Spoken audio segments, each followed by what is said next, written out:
mstari wa kwanza na kuendelea kidogo. Nadhani kama sikosei ni ule ujumbe ambao mwenzangu ameongelea, lakini nataka niupeleke katika njia tofauti zaidi ili kwamba ukichanganya ile ya asubuhi na ya saa hii utaweza kukuokoa na kukufikisha mahali.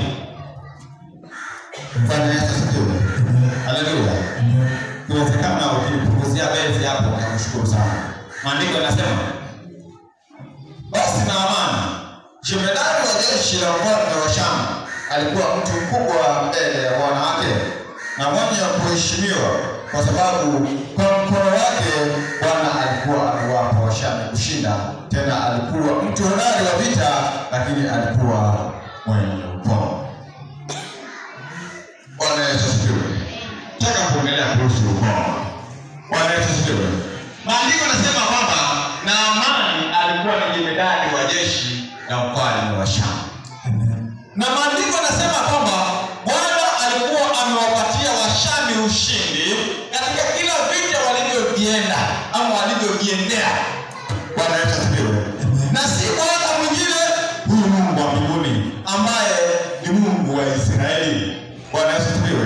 Lakini aliyepewa ushindi ni nani? Ni Shamu. Kupitia mikono ya nani? Ya Naamani. Bwana Yesu asifiwe. Haleluya. Lakini yote hayo ni mazuri. Haleluya. Maana kupitia Mungu wa Israeli, haleluya, Washami wamepata ushindi, lakini kupitia nani? Kupitia Naamani. Haleluya. Kwa Naamani ndiye alikuwa kiongozi wa vita walivyopigana Washami, lakini katika kila vita alivyokuwa kiongozi, haleluya, walipata ushindi. Bwana asifiwe. Kupitia Mungu wa Israeli. Haleluya. Maandiko yanasema kwamba lakini huyu ambaye amemiminiwa sifa alikuwa na ukoma.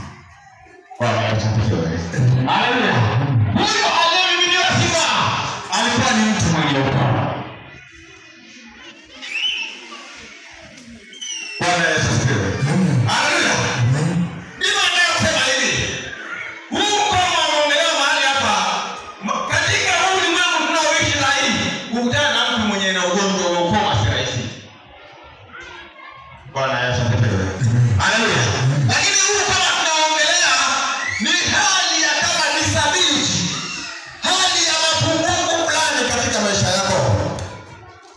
Bwana Yesu asifiwe. Unaanza kuwa kuna mambo unayafanya katika hali ya uzuri, lakini katika uzuri ule ndani yake kuna kasoro.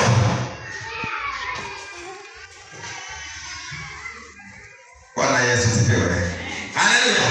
Huyu kama tunaongelea kuhusu kasoro fulani ambayo iko ndani yako, ambayo ina uwezo kufanya ushindwe kufikia hatima ambayo Mungu ameiweka mbele yako. Bwana Yesu asifiwe. Haleluya. Ama kitu chochote ambacho kimekuvamia, kitu chochote ambacho kimekushika, ambacho kitakufanya ufikie malengo ambayo Mungu amekuleta nayo hapa duniani, huo ndio tunaita ukoma. Bwana Yesu asifiwe. Haleluya. Maandiko yanasema kwamba walikuwa wanaenda kupigana vita, wakawashinda wana wa Israeli na wakapata kijakazi wa kike, wakamchukua wakamleta nyumbani. Haleluya. Hapo mbele nasema kwamba yule kijakazi akaongea na akasema, laiti bwana wangu angekuwa karibu na mtumishi wa Mungu aliye Samaria. Bwana Yesu asifiwe. Haleluya. Nataka nijifunze kitu. Lazima tuweze kutambua ni wapi wa kuegemea. Lazima tuweze kutambua ni wapi wa kukimbilia wakati tuko na shida. Bwana Yesu asifiwe. Haleluya. Sababu tuko watu wengi ambao tunatambua where our God is. Kuna watu wanaotambua kwamba Mungu wetu tunayemwabudu yuko mbinguni. Haleluya. Kama maandiko yanasema katika kitabu cha Mathayo 6, wakati ule Yesu akafundisha wanafunzi wake kuomba, alianza kuomba akasema, wakati mnapokuwa mnaomba ombeni hivi: Baba yetu uliye juu mbinguni. Wao ambao Mungu yuko mbinguni. Haleluya. Haleluya.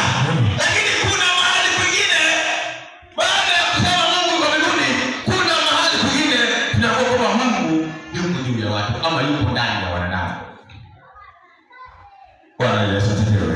Haleluya. Mungu anaweza kuwa mbinguni, maana anasema katika kitabu cha Isaya 60 anasema mimi kiti changu kiko mbinguni na miguu yangu iko chini. Nitajengea nyumba gani ya kutosha? Bwana Yesu asifiwe. So God is here, is in heaven. Bwana Yesu asifiwe. Haleluya.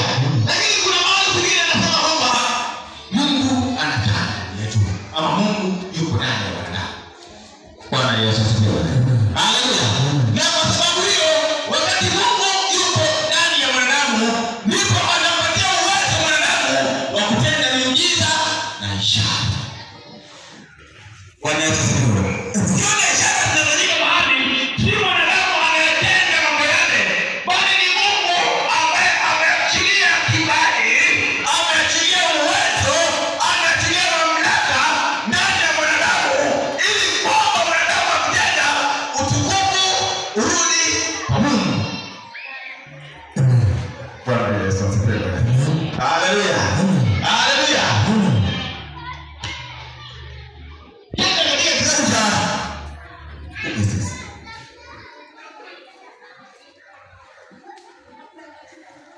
Yohana Mtakatifu 14 mstari wa 11 inasemaje?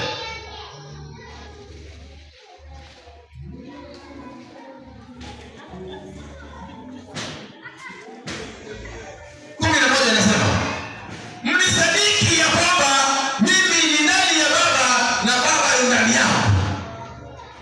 Bwana Yesu asifiwe. Haleluya. Unapata kutambua kwamba Yesu anasema Yesu yuko ndani ya Mungu na Mungu yuko ndani ya Yesu. Kwa hiyo Yesu wakati alipokufa na alipofufuka, Biblia inasema kwamba tulikufa pamoja naye, tukafufuka pamoja naye. Basi bila Yesu Mungu anakaa ndani yake, bila tumefufuka pamoja na Yesu, pia sisi Mungu anapaswa kukaa ndani yetu. Bwana Yesu asifiwe. Haleluya. Na ndio maana nikirudi katika kitabu cha Wafalme wa Pili hiyo 5:1 inasema kwamba yule kijakazi akasema, kama huyu bwana wangu angejua ama angekuwa karibu na yule mtumishi wa Mungu aliyepo Samaria, angemponya ugonjwa wake. Bwana Yesu asifiwe. Haleluya. Si Elisha ambaye atamponya, bali kupitia Elisha. Haleluya. Kupitia Elisha na amana akapokea. Bwana Yesu asifiwe. Haleluya. Maana watumishi wa Mungu sisi ndio mfano wa Mungu. Alisema acha tumuumbe mtu kwa mfano wetu. Haleluya. Haleluya. Let's create man in our own image and after our likeness. Haleluya. Bwana Yesu asifiwe.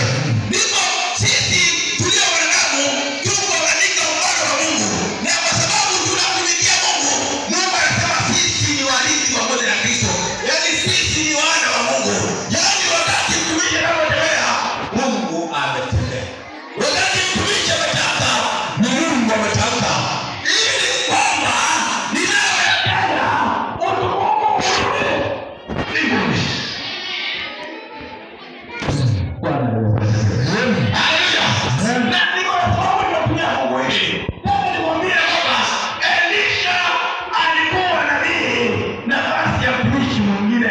Haleluya. Haleluya. Na niko ukienda katika kitabu cha Wafalme wa Kwanza, ukienda fungu la 19 mstari wa 15, unapata Mungu anamwambia Elia, anamwambia rudi katika njia ile ya Damasiki. Haleluya. Enda mpaka kwa Hazaeli, pate mafuta hao mfalme wa Shamu. Kutoka hapo songa mpaka kwa Yehu, ili upake mafuta hao mfalme wa Israeli. Ukitoka kwa Yehu, enda mpaka kwa Yehu mafuta, ili awe nabii nafasi yako. Bwana Yesu asifiwe. Haleluya. Ndipo tunapata kuona Elisha akapakwa mafuta ili kwamba awe nabii nafasi ya Elia. Bwana Yesu asifiwe. Na Elia, uweze kujua the position of Elia. Elia was a very great man. Bwana Yesu asifiwe. Haleluya. Lakini ukisoma miujiza na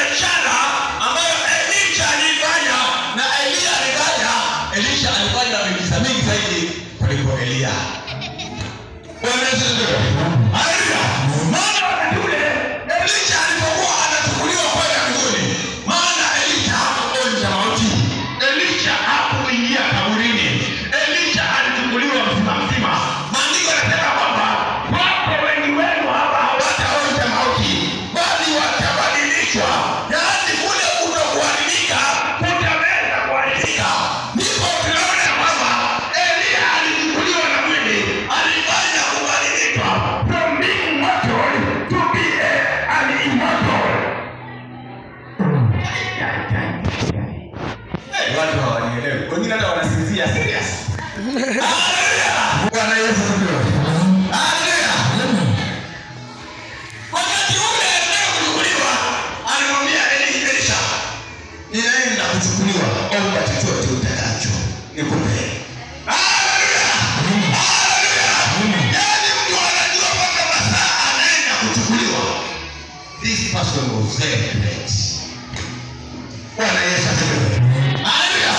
Yaani wewe anasema the time is going to be that child. Wakati anaenda kuchukuliwa, akamwambia unataka nini nikutendee? Elisha akasema nataka sehemu mara mbili hiyo yako. Haleluya. Haleluya. I need to inherit what you have. Yaani unamwambia kitu. Yaani kile kiko ndani yako, naomba pia mimi kiingie ndani yako. Haleluya. Yaani kile kiko ndani yako, nataka sehemu mara mbili zaidi. Haleluya. Haleluya. Elia alitamka akasema, umeomba jambo gumu.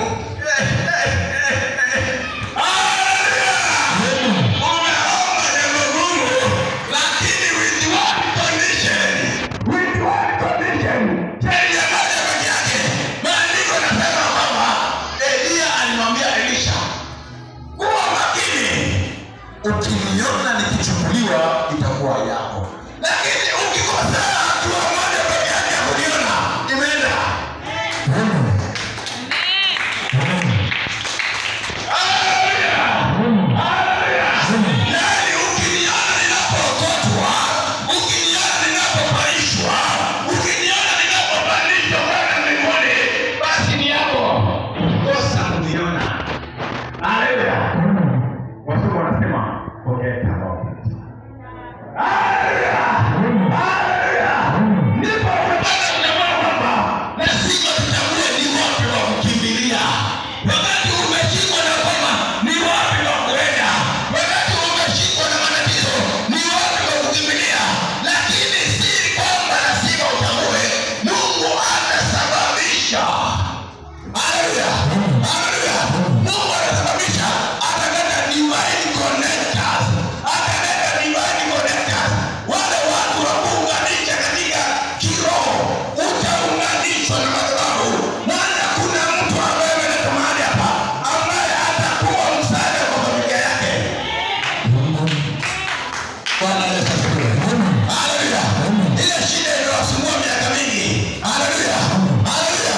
Haihitaji watu wote, ni mmoja peke yake aje atambue nguvu za madhabahu tu apeleke ujumbe kwao. Haleluya. Haleluya. Haleluya. Magonjwa yataenda kuondoka. Shida zinaenda kuondoka. Matatizo yanaenda kuondoka. Kuteseka kunaenda kuondoka. Maana yuko na Mungu wa mbinguni. Bwana Yesu asifiwe. Haleluya. Haleluya. Ndipo akasema kama angejua ama angekuwa karibu na mtumishi wa Mungu aliyeko Samaria, ukoma wake ungeisha. Haleluya. Haleluya. Na Elia anasema nini? Anasema yaani repeat this one. Acha nisome hii maandiko katika Wafalme. Hii bwana, this is strong. This is strong. This is powerful. Yeah, anasema basi Elia Mtishbi wa wageni wa Gileadi akamwambia Ahabu, kama Bwana Mungu wa Israeli aishivyo, ambaye ninasimama mbele zake.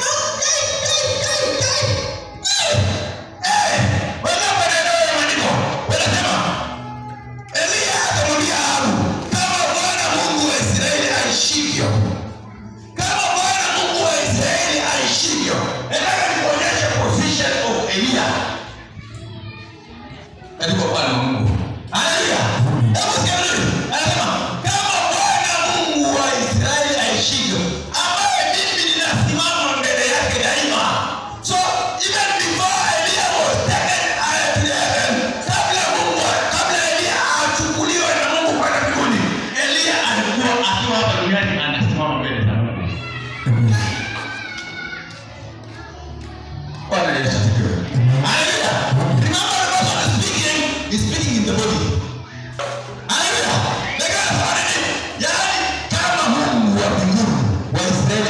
Kristo ambaye ninasimama mbele yake.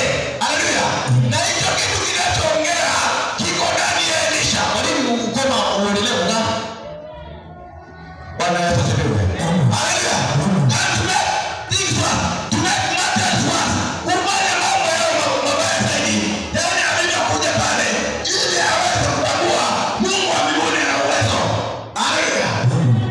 Elisha anakuambia tu kuna mtu hapo nje anakusubiri. Anasema that thing is not even going to distract me with my things. Hiyo si kitu kunifanya mimi niachane makasi yangu service hapa nenda kushughulikia na huyo. Yaani ni kwa sababu God river Jordan. Mtume wetu aende katika mto wa Jordan akatumbukize mara 7. It is enough. There is no need for you to disturb me not there. Haleluya. Ni mkubwa. Haleluya. Mungu wangu ni mkubwa. Si lazima nichoke kuja kushughulikia na huyo. Ambia yeye akaoge. Just go and deal with himself. Haleluya. Haleluya. Si lazima uwekelee mkono. Haleluya. But there is power in the waters of this altar. Haleluya. There is power in the water of this altar. Bwana Yesu asifiwe. Haleluya. Haleluya. Kuna watu wanateseka. Bwana Yesu asifiwe. Haleluya. Nataka nikwambie hivi. There is some people who are lepers here. Kuna watu ambao wako na ukoma ambao hauonekani. Ukoma ambao uko kiroho. Ukoma wa kutengeneza. Haleluya. Inasema kwamba nako kutakuwa na miji mitano huko Misri inayoongea katika lugha ya Kanaani. Haleluya. Nao watakuwa wanalitia jina la Mungu wa mbinguni. Lakini mji mmoja utaitwa mji wa uharibifu. Bwana Yesu asifiwe. Ndio tunasema nikusomee because I know that verse. Haleluya. Maana yanasema kuna mji mmoja huko Misri ambao utaitwa mji wa uharibifu. There is a Biblia ambao wako na ukoma ambao ulitengenezwa katika maabara. Ambao ulitengenezwa msimuni. Ambao ulitengenezwa na watu. Ambao ulitengenezwa ukatumanwa. Aidha kupitia mafuta, aidha kupitia kusalimiwa, aidha kupitia chakula, aidha kupitia kuangaliwa. Kuna vitu ambavyo watu walitengeneza wakavitumana kwa ajili ya kuzuia maisha yako yasiende katika mikono ambayo Mungu alikuumba nayo. Bwana Yesu asifiwe. Haleluya. Haleluya. Nataka nikwambie hivi. Kuna watu ambao wanaingia katika mahusiano. Lakini katika mahusiano ukichukua yule mtu ukipeleka kwa mgonjwa wake akirudi there is no communication. Yaani hakuna kupigiwa simu tena, hakuna hivi, hakuna lolote. Baba anasema wapi ile masaa nini? Uko na ukoma. Uko na ukoma. Haleluya. Haleluya. Yaani unapata mtu anatoka kwa nyumba amejipolea vizuri. Hapo vizuri kabisa. Baba kijana anajia mwenyewe hivi. Anasmile mwenyewe. Maana anajikubali. Yaani ni mrembo. Lakini anatoka kuna wengine hapa anaenda mpaka Shanzu, anaenda Bushi, anaenda Majaoni. Hakuna mahali anapigwa mkono. Kuna shida. Amen. Bwana Yesu asifiwe. Haleluya. Hakuna mahali anapiga. Dada. Hakuna. You have a problem. Bwana Yesu asifiwe. Haleluya. Kule Mungu anaonekana. Wale Mungu anajiona mwenyewe. Wale Mungu anajiona mwenyewe. Bwana Yesu asifiwe. Haleluya. Mungu anajiona. Kauka. Kwa nini? Bwana Yesu asifiwe. Haleluya. Kuna shida mahali. Wewe ulikuwa unamwambia. Bwana Yesu asifiwe.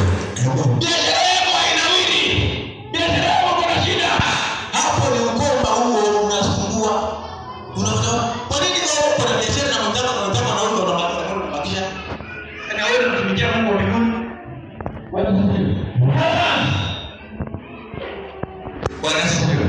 There is a problem somewhere. Unafika mahali. Bwana asifiwe. Haleluya. Mungu anakazi. Sasa Mungu anakazi. Alafu eti kuwa na upungufu wa amani pale kwenye kazi. Basi watu wote wanaendelea kupunguza. Watu wanaendelea kupumzika kwa sababu kazi ikirudi kawaida tunakurudisha.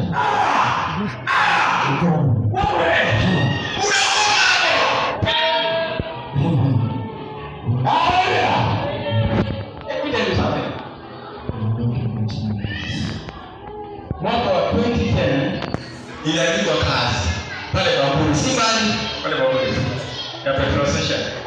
Ndio kazi kabisa. Personally, I knew I was doing that work perfectly. Mimi ile kazi nilikuwa naifanya bila bado najiamini. Mimi kwa sababu nitakuja pale na kuwatuka because I know what I'm doing. I know what I'm doing. Unataka kwenda pale kwa mwana na ndio kukimbia. Mimi I'm perfect. See, because I know what I'm doing. Bora jamii. Haleluya. Lakini nakutangaza ilipofika mwezi wa 9. Haleluya. Watu wakasema huko ndipo ya mafuta ya kupungua. Chakushangaza mtopata kupunguza ilikuwa nini? Bwana Yesu asifiwe. Haleluya. Ndio unaingia kazini na shift. Unafika pale, alafu unatokea. Kuja hapa. Wewe ndio. Mshahara wako ndio. Alafu wewe unaenda nyumbani naona kazi sasa imepungua. Ikirudi mambo yanasababisha. Wewe. Ikirudi mambo. Labda ndio mambo yanasababisha. Isiporudi. Na nakwambia, wewe ikirudi mambo yanakurudisha. Isiporudi. Utakula nini? Utakula nini? Utalipa nini nyumba ya watu? Bwana Yesu asifiwe. Haleluya.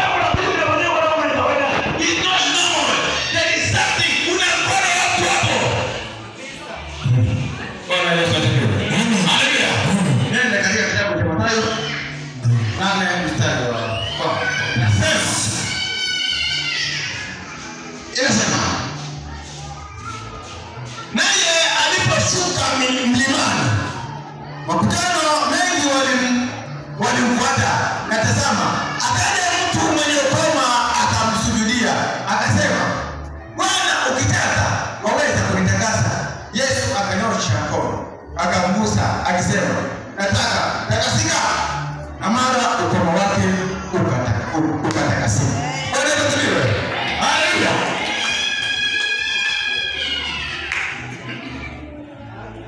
Bwana asifiwe. Kila mtu ambaye unakutana naye, kila mtu ambaye unaambiwa kwamba yeye anafanya kazi ya Mungu kwamba ndio kuelekea shida zako, huyu alikuwa na ukoma na hakuenda kwa mtu yote, alienda kwa mtu ambaye yeye mwenyewe ako na Mungu ndani yake. Bwana Yesu asifiwe. Haleluya. Mbele kwa kweli, hiyo shida yako ya kuzunguka makanisa.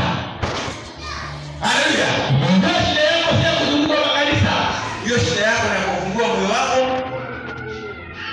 Roho wa Mungu apate makao ndani yako na Mungu mwenyewe atende. Hiyo shida yako inashinda huyu mambo yote ambao ni mkubwa wa kushinda. What is it nice? What is it everything? You have to deal with your problem. Seriously. Wewe Bwana. Hebu tufungue masikio. Haleluya. Let's open up our ears. Tufungue masikio. Tuweze kusikia Mungu anasema nini?